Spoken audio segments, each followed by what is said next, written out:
Welcome to Video Village, I'm Mihir Shah, and today we are talking about The Holdovers, a film I would call an instant Christmas classic. It's now streaming on Peacock and it just won 2 Golden Globes. Let's get into it.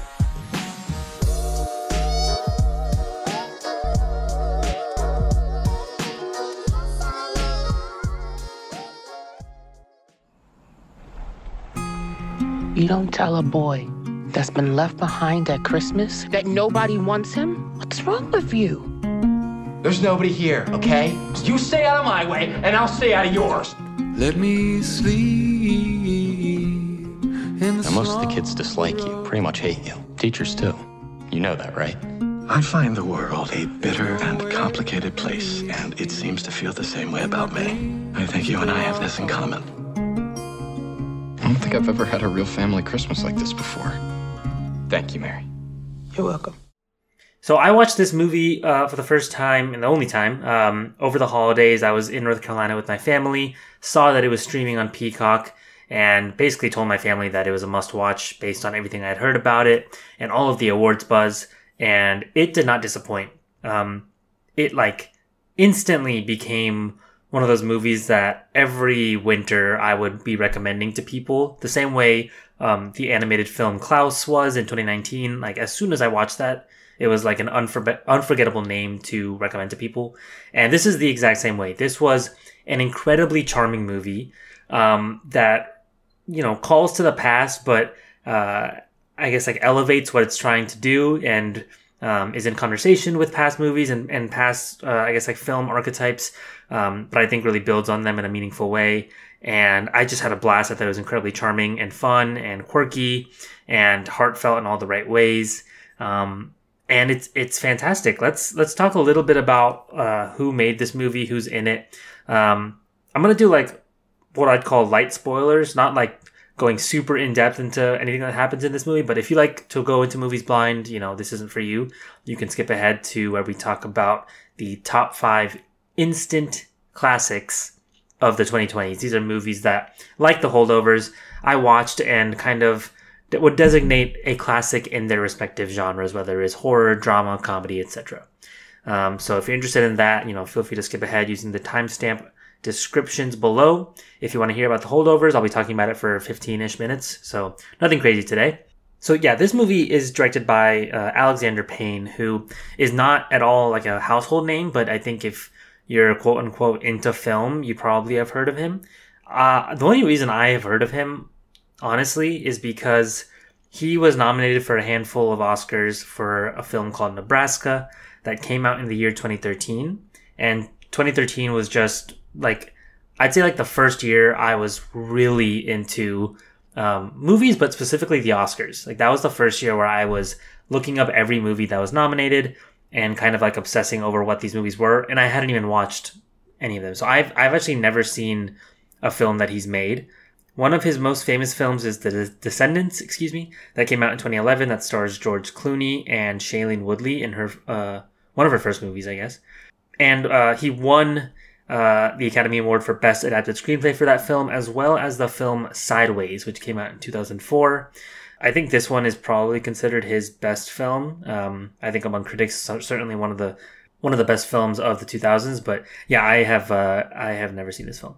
That film, Sideways, does also star Paul Giamatti, who is the star of The Holdovers, in what I would say is just like the Ted Lasso of feel-good performances. Like, he's not Ted Lasso. Like, he actually plays a guy who's pretty cynical and has seen a lot of life go by and has opinions that have been just like long held.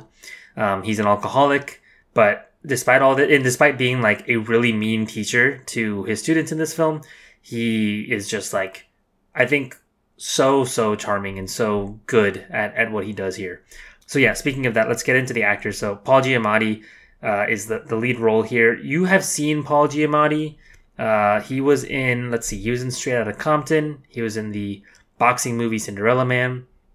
He was in Saving Private Ryan and My Best Friend's Wedding, late 90s films that are pretty popular. He was in Saving Mr. Banks as the taxi driver for Emma Thompson's character in that film. And I guess on TV, he was in a handful of stuff. I think he played a small role in Downton Abbey in 2013. He was also in the show Billions for about 7 to 8 years. So he's been around for a long time. Certainly like a very respected actor. I wouldn't say a household name, but he's just one of those faces that you recognize the same way you might like a Stanley Tucci or something like that. He's great. There's 2 other actors in this film that I think are like equally, if not more impressive than Paul Giamatti, which is saying a lot because I loved his performance so much. The first one is Divine Joy Randolph, who plays a woman named Mary, who is the head cook at the school. Sorry, quick summary of the plot. What am I talking about here? At this, prep boarding school in Massachusetts, every year one teacher is designated as the teacher who's supposed to take care of the students that have nowhere to go for the holidays. These students are designated the Holdovers, hence the title of the film. And so Paul Giamatti's character, Paul Hunnam, is designated the teacher that is going to be taking care of these students because he basically has some beef with the, I guess like the head, what's it called? The head teacher, the principal, headmaster of Barton Academy. And thus, basically, he is supposed to be taking care of like 5 kids, and it quickly becomes 1 due to a plot point that I won't be getting into. Divine Joy Randolph, the woman I was just talking about, plays Mary Lamb, who is the head cook at Barton Academy, and is, not a spoiler, this is like within the first 5 minutes of the film, is grieving the loss of her son. This movie takes place in, I believe, like during the Vietnam War, so maybe like late 60s. I think there's a scene where, because it's taking place during the holidays, they celebrate the new year, and it's the year 1970. And she is fantastic. She, along with Paul Giamatti, both won Golden Globes this past weekend for their performances in this film. I think, like, absolutely deserved. She's just, like, funny and charming and makes you cry and just, like, instantly becomes a character that you become attached to, even though she doesn't really even talk for the first 5-10 minutes of the movie. So she was great. And then the last performance I need to talk about here is a guy called Dominic Sessa. He plays, like, the main student named Angus Tully, who quickly becomes like the only one left at the school during this period, during the holidays. He is from Cherry Hill, New Jersey, and I believe his first film was The Holdovers. Yeah, so certainly like quite a breakout for a young actor, and I'm sure that we'll be seeing more of him in mainstream, box office movies. Yeah, so like I said, the plot of this film is like, I guess in conversation with a lot of like 70s and 80s films that frankly I've never seen or never even been aware of. I think, like, side note, as like a child of immigrants, a lot of my childhood was spent watching Bollywood movies or Disney animated movies or movies that I didn't need to have like decades of pop culture to really get into. My parents weren't watching John Hughes movies like Ferris Bueller's Day Off. Excuse me, I don't even know the name of the movie. My parents weren't watching The Breakfast Club. Is that also a John Hughes film? Maybe. You see, I'm just like not clued into like 70s, 80s film like that. Obviously, I've heard of and seen some of the classics from that era, but a lot of the classics I haven't. And so this movie is very much in conversation with those types of movies that I've never seen. And it just feels really good to be able to watch something that feels like it probably could have come out 50 years ago. But this time it's something that is for me and something that I can relate to and get into and love. So that's just a side note, but I think a really beautiful part of my experience watching this movie. In general, this movie is very funny. I'm not sure what the plot sounds like to you all. It might sound sad. Certainly there are sad elements to the plot just inherently because all 3 of these people are alone. But this quickly becomes one of those movies where the people bond and they kind of form this like found family for the weeks that they're together. And as the movie goes along, it very organically explores each of the characters. And throughout that, there's a lot of comedic bits, a lot of parts of the movie that just make you laugh and make you smile. At least I certainly was kind of cheesing for a lot of the film. And it's very light. There's moments that'll make you react, I guess, but for the most part it's light until about like halfway through. There's no big event in the movie that suddenly it's like sad and intense now, but like you just learn more about the characters and you feel more invested. And even though the plot remains light and the dialogue is still quippy and fun, I think there's like a weight to the film that I absolutely loved. In terms of like setting and location, it's like beautiful Massachusetts school. They eventually go to Boston in the film, and it's wintry Boston in the 70s, or I guess late 60s.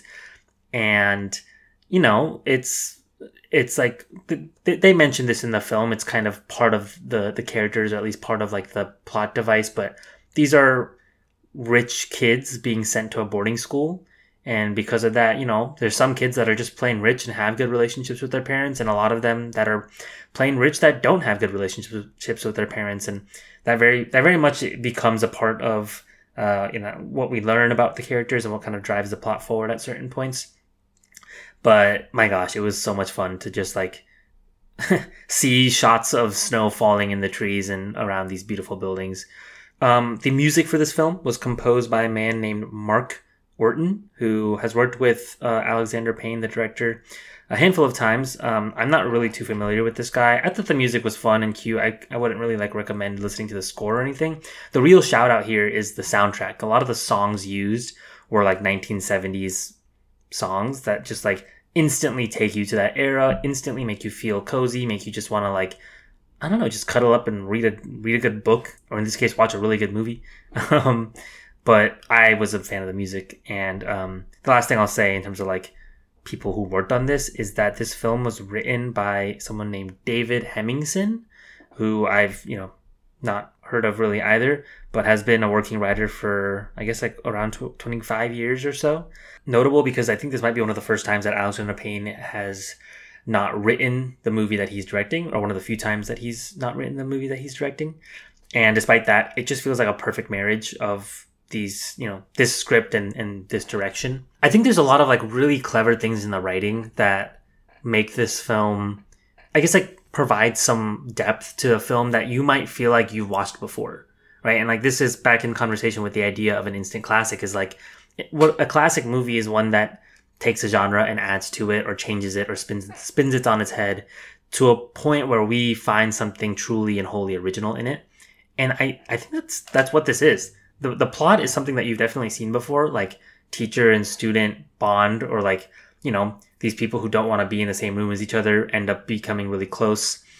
But it's not that they end the story and everyone's happy and everyone's good to go. In fact, like it almost feels like by the end of the film, all three of the characters, mentally almost feel like they're in the same place. But there's very subtle differences about what they show about these characters that kind of give you a glimmer of hope and make you feel like, oh, you know what? Like these people are free and they're on their way to a better life. I'll wrap it up with this. I recommend The Holdovers if you are looking for a like cozy winter movie that is a quirky comedy with depth as well.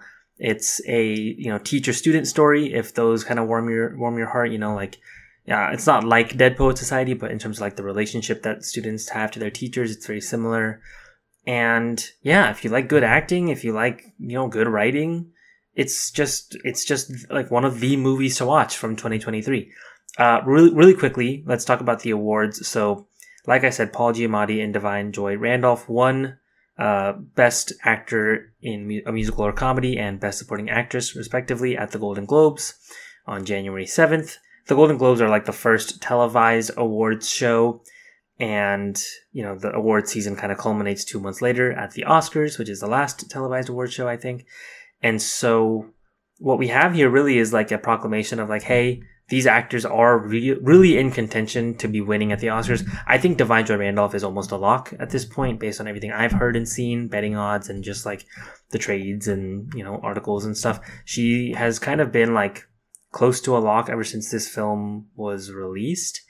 And I think Paul Giamatti is in a tough situation where I think he might be like the second option here behind Cillian Murphy for Oppenheimer. And I'm not sure if he'll win the Oscar for this role. I think Cillian Murphy has been on the top for a long time, and it's also a pretty stacked category. That being said, there's 2 months left in the race and a lot can change. I think The Holdovers is going to be seen by a lot more people now. It came out in theaters in November, but now that it's streaming, it's definitely more readily available. And, a lot of the films that came out in 2023 that are in contention at the Oscars are not feel-good movies. Even a movie like Past Lives, which we haven't talked about on the show yet, is a romantic film that's not a feel-bad movie, but it's not really a feel-good movie. This is one of the few that really feel like a movie that families will enjoy, that people watching the Oscars will actually want to watch after the show concludes. So because of that, I think older voters are going to be gravitating towards a movie like this. Obviously, it's a movie that feels and calls to and takes place during the 1970s. So like, old people are going to feel seen by the movie. And this is what happened with Elvis last year. Elvis was so big at the Oscars. They only won 1 or 2 awards, but like going in, it was a little bit like, man, does Elvis actually have a shot? I did not like Elvis. I do really like the Holdovers. So I wouldn't be, at this point in life, I wouldn't be unhappy if a movie like the Holdovers had more representation at the Oscars. I don't think it has the strongest shot outside of Divine Joy Randolph, but even a screenplay award for this movie would be not out of the question, and something that I would not mind at all.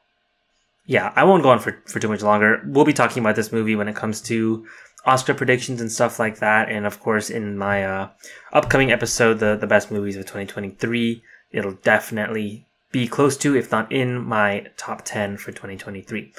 So with that being said, let's take a quick break, and when we come back, let's talk about the 5 instant classics of the 2020s.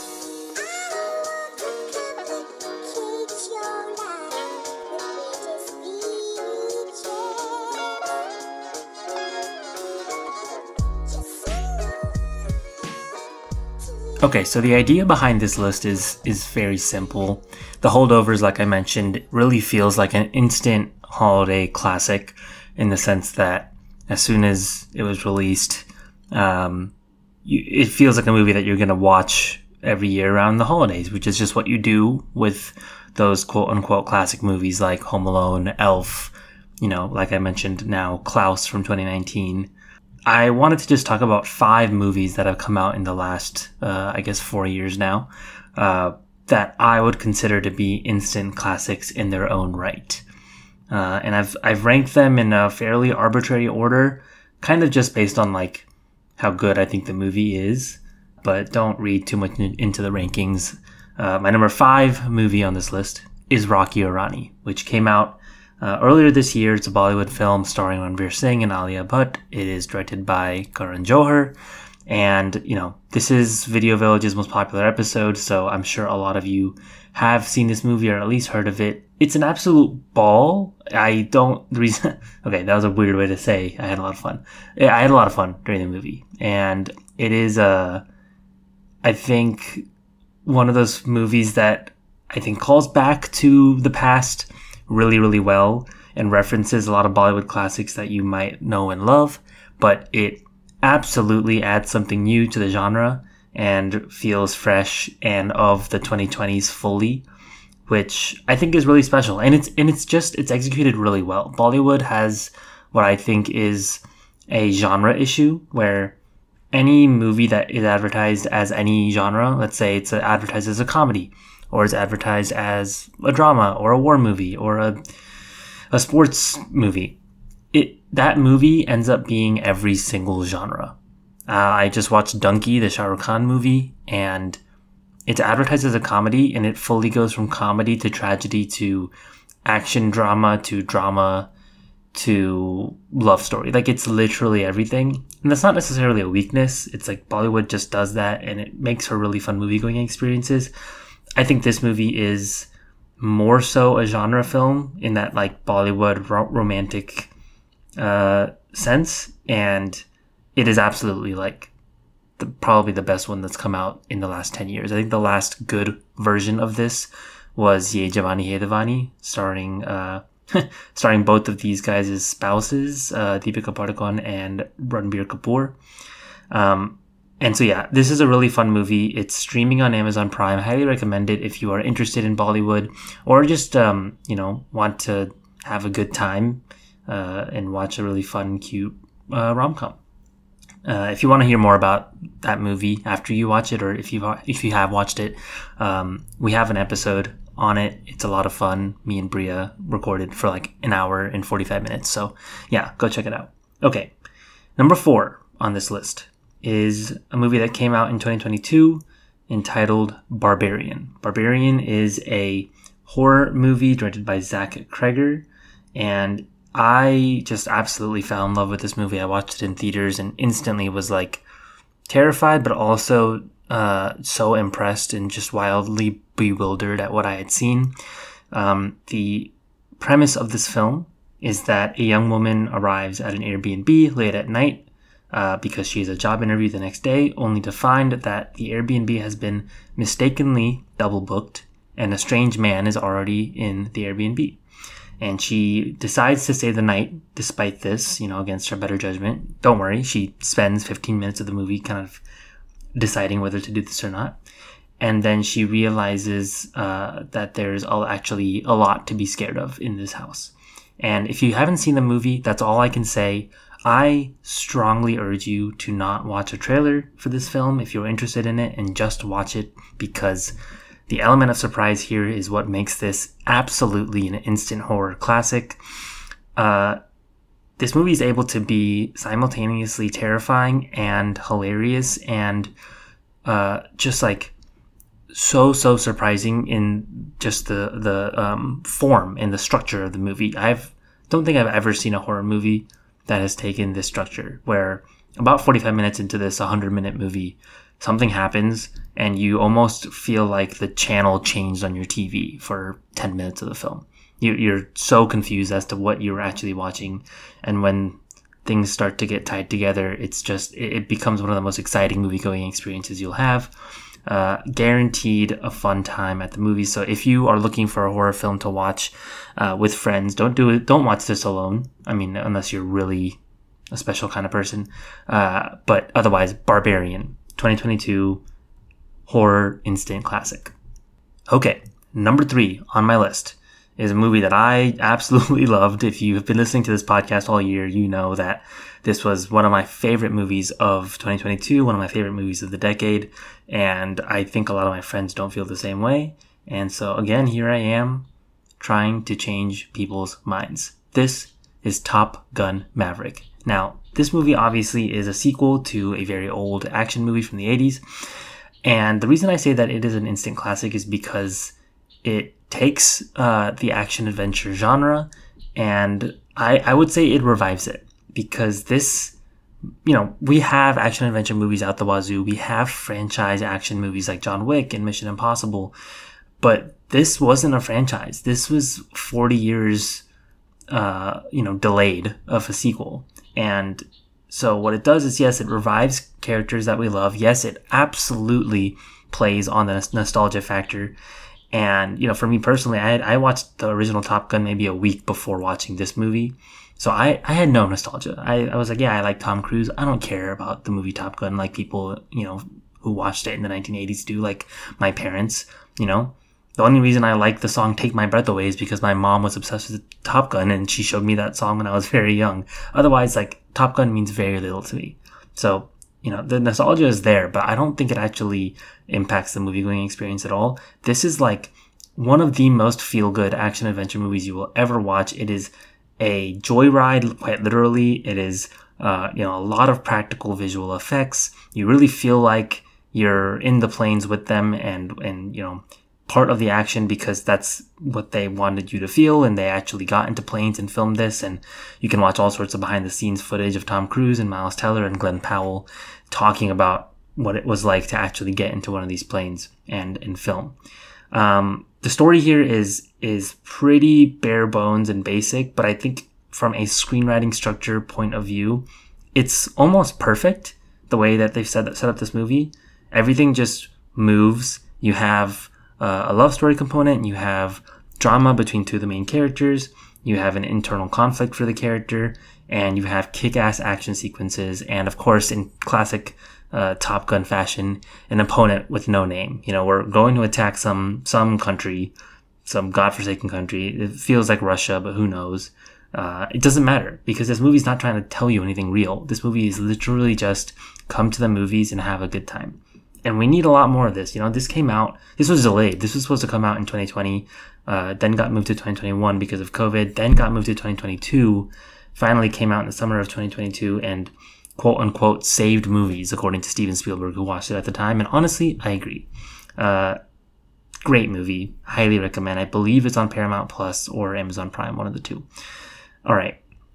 Number 2 is the Best Picture winner from last year. This is Everything Everywhere All at Once.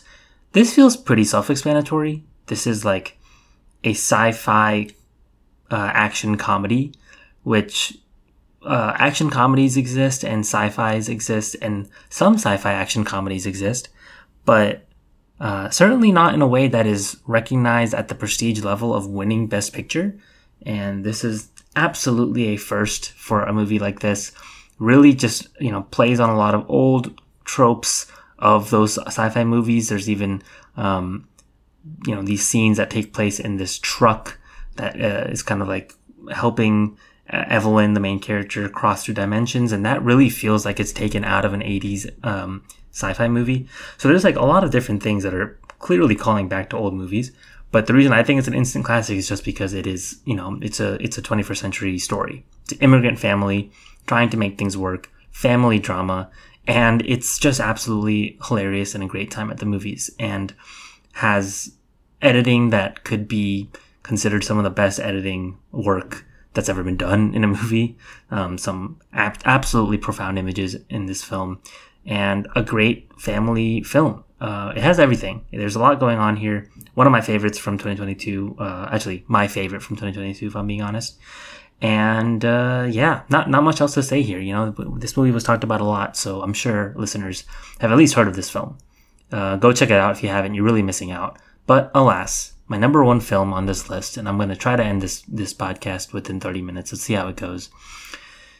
My number 1 film is 2022, directed by Jordan Peele, Nope. Nope is one of those movies that I had to watch twice, because the first time I watched it, I was sleepy, and I was in a movie theater, so that didn't help. And I was honestly profoundly confused. I didn't really understand what I was supposed to get from this film. There were a lot of images that were very powerful, but I just didn't get it the way I got Get Out. Well, that was a lot of getting. And to an extent, Us, his other film, Us, was like, on the surface, pretty complicated. But then actually, when you dive deep into it, it's not that complicated in terms of the politics and what it's actually trying to say.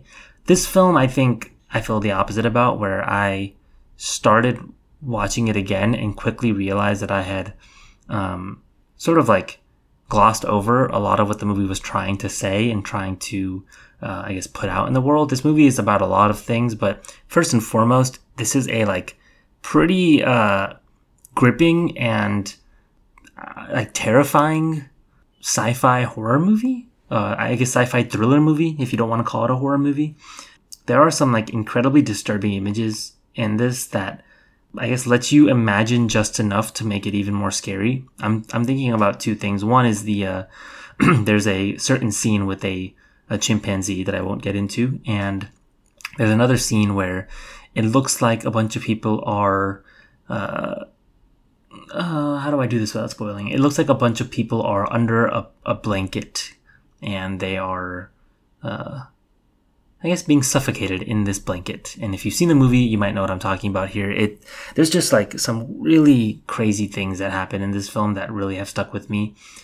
In terms of like themes and motifs here, this movie is trying to talk about a lot of things. It's trying to talk about our relationship to spectacle and social media, and how journalists impact our relationship to this, and how entertainers impact our relationship to this, and how the natural world and our obsession with spectacle often clash in a lot of different ways. And basically the characters in this little ranch in California make this very crazy discovery and have to, different characters have different reactions to this discovery. So I think it's tough to kind of talk about this film without spoiling it, and I promise no spoilers. This is a film that, like, if you haven't seen it, I think it's a must watch. If you have seen it and didn't like it, to each their own. I totally get it, because I kind of felt the same way upon first watch. I think it's really, really rewarding on a second watch. One of those films that just, like, I think really jumps in what you understand about it, what it's trying to tell you. Even if you know what's going to happen, I think the moments that you were trying to figure things out before just become really clear. So that's my list. The list again is Rocky Iranian, the 5, Barbarian, number 4, Top Gun Maverick, number 3, Everything Everywhere All at Once, number 2, and Nope in the number 1 slot. These are the 5 quote-unquote instant classics of the 2020s. Go see The Holdovers. Pay attention to the awards. It's been fun getting into it after the Golden Globes were announced. And we definitely will be talking about them more, and we'll definitely be putting out a lot more episodes about specific movies like today's. So until next time, thanks for listening, and we'll see you next week.